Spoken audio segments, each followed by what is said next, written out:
it is possible that, this becomes a big thing. And if it becomes a big thing, I think that this is probably one of the bigger wealth creation moments in AI. I feel like I can rule the world. I know I could be what I want to. I put my all in it like no days off. On the road, let's travel, never look. So we're doing a special pod because Greg was on the pod where he showed me all these cool tools that he was using. Then at the end of the pod, he was like, by the way, did you see that ChatGPT now has a new app store? And I said, no, I didn't. Let's just record and I want you to show me what's going on with the new ChatGPT store. And because this is my first million, if you can, tell me a bunch of interesting business ideas that you see within the realm of the ChatGPT store. Because a lot of people don't know this, but I guess they could surmise this. But when the App Store first came out, a bunch of the biggest businesses came about because they were early. They were first. That is true. So let me give you a breakdown of what happened, why it's important, and I can share a bunch of ideas that I think people should steal. Let me first talk about what was announced. So the other day, Sam Altman talked, it was Dev Day, so OpenAI's, big developer conference. He launched the ChatGPT App Store. And he gives this example of using Figma in ChatGPT, which is the design tool. And he says, turn this sketch, like something that he drew out, into a workable diagram. And it was able to do it. Wow. And it's absolutely crazy. So the ability to use apps within ChatGPT, basically turning ChatGPT into like a mini internet, right? You don't need to leave ChatGPT if you can just connect to apps. Wow. The other example he one of his teams gave was like Coursera, the course platform. Coursera, can you teach me something about machine learning? It connects to Coursera. You have to connect with it. So you actually have to like log into it. So you can see here, if you're watching this on video, it shows like how ChatGPT uses data. Apps may introduce risks. Data is shared with the apps. And then it creates this canvas where you can actually, like, instead of, it used to be ChatGPT was only text. Now ChatGPT has this canvas that you can actually consume content in a more visual way. There's two ways to basically find some of these applications. One is you add it. And the other one is, and the one I'm way more excited about is you just use ChatGPT normally. And you say like, imagine I didn't at Coursera here. And I said, I want to learn about machine learning. And it just brings up Coursera as a potential app. And that's the opportunity, right? Because if someone listening to this can actually build an app so that it shows up when you ask it a question. One of the things that Sam Altman mentioned the other day was he announced that ChatGPT has 800 million weekly active users. So you can get in front of 800 million people every single week and sell them something. Wow. Okay, this is awesome. I just typed in on ChatGPT, I said, how do I turn a drawing into a Figma? And then I added the Figma and it told me how to do it. Okay, that's awesome. Yeah, or here, I'll do one live for fun. Design a new logo for my podcast, the Startup Ideas Podcast. Oh, I forgot to mention who I want. So I think Canva. Yeah, Canva was one of them. So Canva, the $47 billion design tool, is one of the launch partners. It connects to the app, and then you just log in, and it'll literally design a logo within ChatGPT using Canva's software. All right, there it is. There it is. I would give it a 6.5 on 10. But it's something that I can iterate with, and it's not something that you're going to one prompt yet, but it is something that, look, it says review and select one to continue editing. And then the font is so weird on some of them. It looks like it's a misspell, but it's not. I've never experienced that before. Look at the one on the third from the right. Yeah. That sometimes happens with AI design, is like the font's a bit wonky. So you have to, again, like not one prompt it. It's going to take multiple prompts, but like this isn't bad. And that also took like 2 seconds. Like I can make this better. That's awesome. All right, guys, here's the thing about side hustles. Everyone wants one, but most people overthink about it and they never actually launch anything. But Because of AI, you can go from idea to your first sale in only 7 days.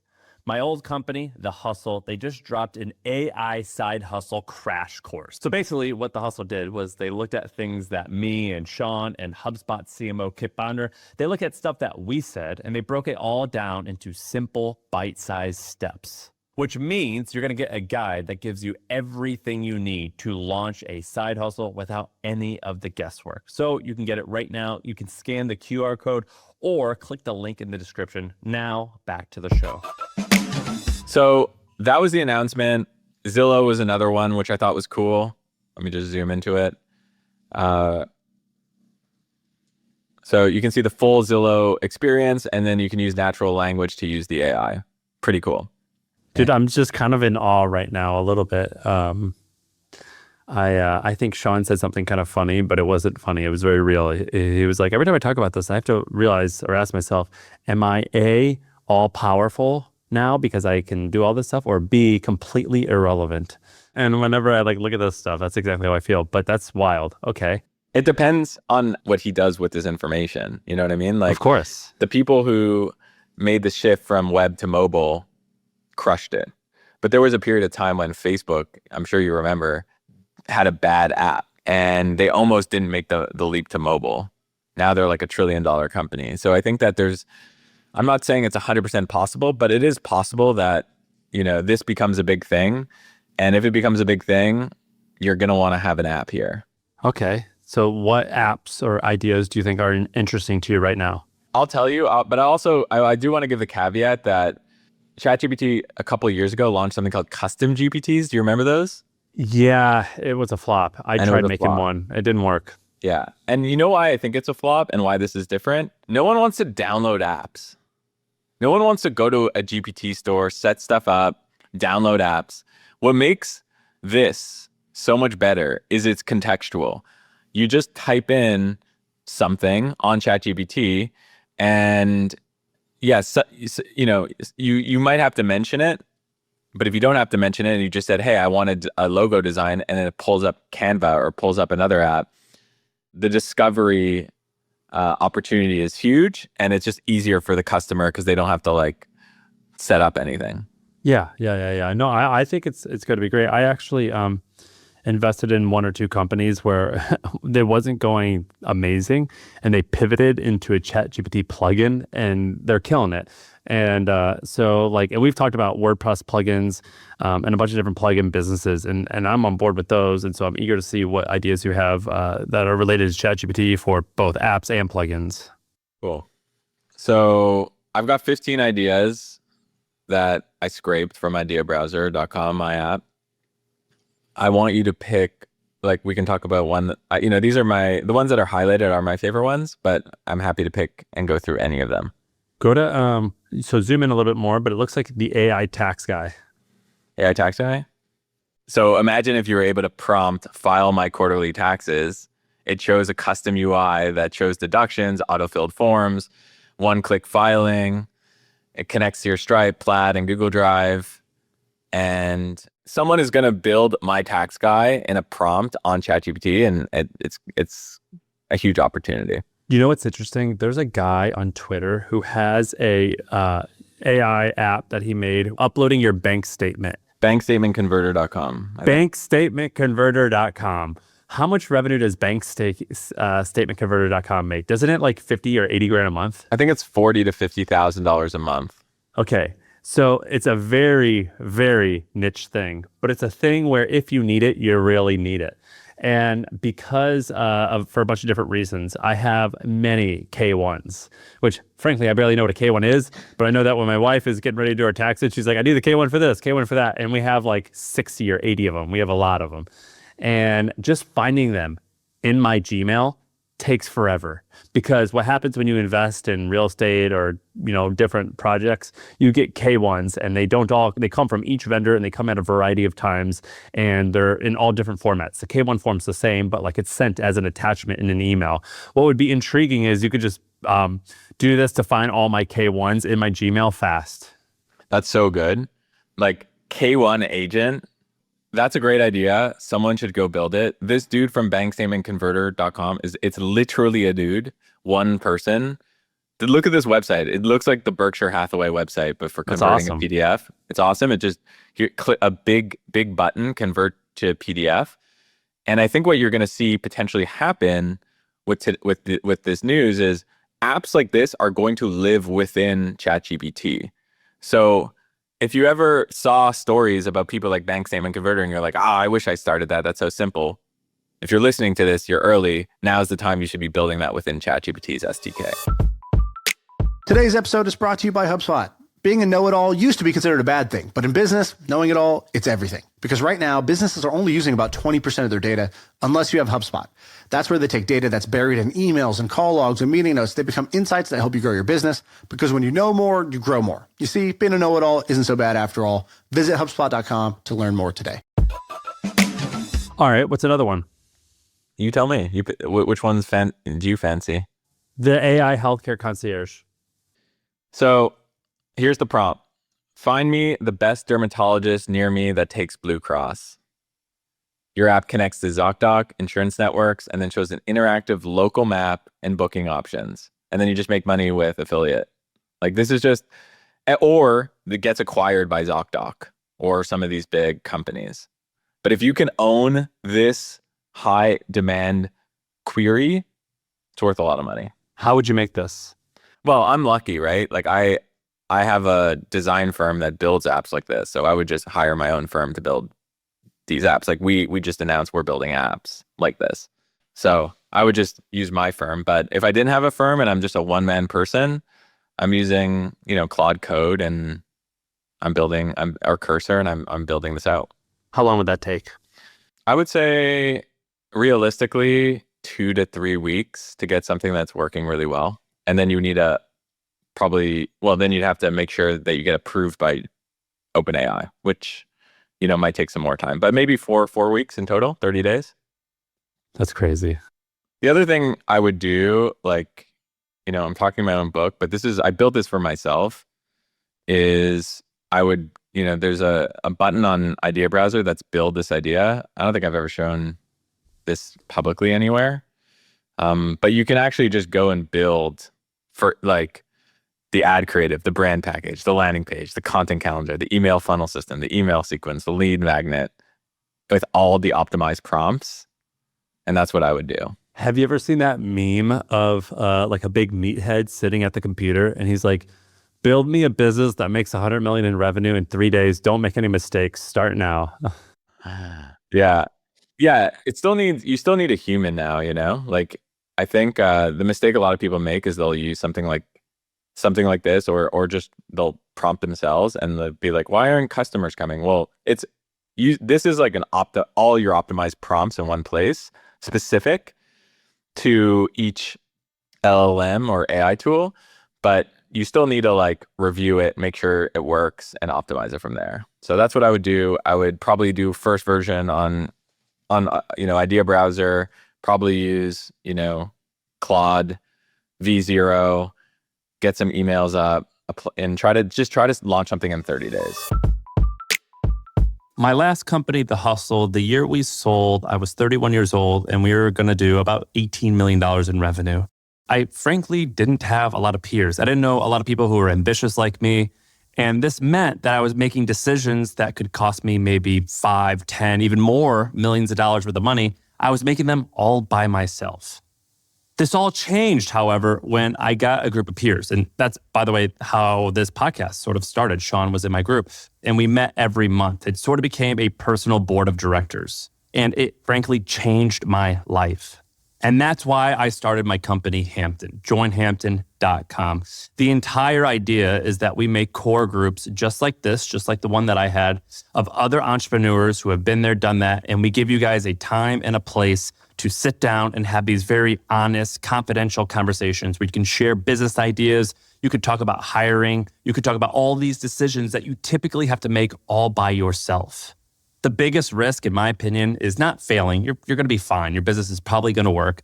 It's that in 10 years, you look back and you think, damn, I blew it. I blew this opportunity because I was making decisions by myself. I was making decisions out of fear and I did not grow. I did not maximize the opportunity. I'm telling you, it can save you 10 years of headache and of heartache, and you can make better decisions so much faster. And the best part is that with Hampton, these core groups that we make them in real life, in your city. We're in Atlanta, Austin, Boston, Chicago, Dallas, Denver, London, LA, Miami, New York, SF, Toronto, and Vancouver. And so if you're running an internet company that does at least $3 million a year in revenue, or you've raised at least $3 million in funding, or you've sold a company for at least $10 million, go to joinhampton.com. This is my company, Sam from MFM. I review every single person who applies. So again, joinhampton.com. All right, what else you got? This is fun. Keep going. So memes are getting more and more popular, especially in an AI age. I think that whoever owns the make a meme about, XYZ topic is, probably makes a few $1 million a year. Can you do this now in ChatGPT or Perplexity? Perplexity's comment? You could do it on ChatGPT. It's just not optimized. And that's the opportunity. That's why Dev Day happened, right? ChatGPT realizes that they need apps like this. I think they've realized two things. They need apps like this to exist so that people stay on the platform more. And they realize that they can't do everything. So what's AI grandma? This is a fun one. I think that a lot of people are feeling overwhelmed right now, and they might not want Andrew Huberman advice or even Greg Isenberg advice or Sam Parr advice. Sometimes we just need an AI grandma to give us old school, warm, blunt, and human advice. So I think that there's an opportunity to build a life advisor, and you build a brand around an 85-year-old woman who bakes apple pies. Have you built any of these yet? Well, we're building actively right now. For yourself or clients? For both. And that's going to take 2 to 3 weeks to get the MVP? Yeah, MVP. It depends what we're building. AI grandma could take, a few days. But if you're building your K1 one, that's a little more, that's more complicated. So it depends which one. But it can take anywhere from days to, for an MVP, 30 days. Let's talk about this credit score one. Man, up until recently, I had a very low credit score because I didn't use too much credit, but I didn't realize that I had one time I fell when I had a job years and years ago, and I had to take an ambulance ride, and I didn't realize they didn't pay it. And so my credit got dinged. And so I had a credit score, I never checked it, of 580. And I was like, what the hell? And when I wanted to get a mortgage for a house, I couldn't get a mortgage. And I was searching for how do I make my credit better? Is there a firm I can hire to just do the work for me? And it was impossible, and it's incredibly scammy. The credit repair industry was incredibly scammy. And so I'm eager to hear how you can improve my credit. Yeah, so I had the same problem, which is why I added this here. So I actually don't have a great credit score. I don't have a bad credit score. It says fair. But I've started and sold, companies. I should have a good credit score, So I'm not sure why, but banks and companies like Experian, they're let's just say they're not at the forefront of technology. Yeah. So I think that there's an opportunity I think there's tons of people who are asking, how do I fix my credit score? You can actually go and check that keyword volume. It's worth so much money. And, if you can have something that it detects the intent, it surfaces your app. I think you need to have a really good domain like repairmycreditscore.com. That's probably taken, but something like that. One of the reasons why bankstatementconverter.com worked is because the domain was really good. So there is going to be a bit of more of a startup cost here. You might have to spend $10,000, $15,000, $20,000 on a domain. But I think that this is one of the more no-brainer examples where, it connects to Equifax or Experian. There's this interactive UI with dispute templates, score simulation sliders, next step actions, and then you just either do referral fees or you charge for it. Do the .ai's do just as good as the .com? From a SEO perspective, from a app perspective? SEO. .com is is Manhattan, .ai is it's Williamsburg. You know, it's still cool. But Manhattan's Manhattan. Well, it's the .ai is available, my friend. Oh, is it? Yeah, repairmycreditscore.ai. Why don't we buy the domain and give it to someone who likes and comments on this YouTube video? I can do that. Or or something like that, and just inspire people to actually go in, because I want people to build apps. That's a good idea. Yeah. I'll buy it. I'll buy it and give it to someone. Yeah. It's $50 for year one. And I have to use Perplexity's comment to find the discount code. And you don't own any equity? You're just giving it to them for free, right? They can have it. It's just a $50 gift from MFM to them. If they get to $1 million a year, what do they need to do? What do they have to do for you? Like $100 DoorDash gift card would suffice. A 2x return. Yeah, yeah, a DoorDash gift card. If I can get like so much Chick-fil-A, and I don't even want Chick-fil-A, I just want the unbreaded chicken nuggets. If I can just get like about 4 pounds of that would have been worth the time. Cool. All right. Well, thanks for having me on, and hope you're inspired.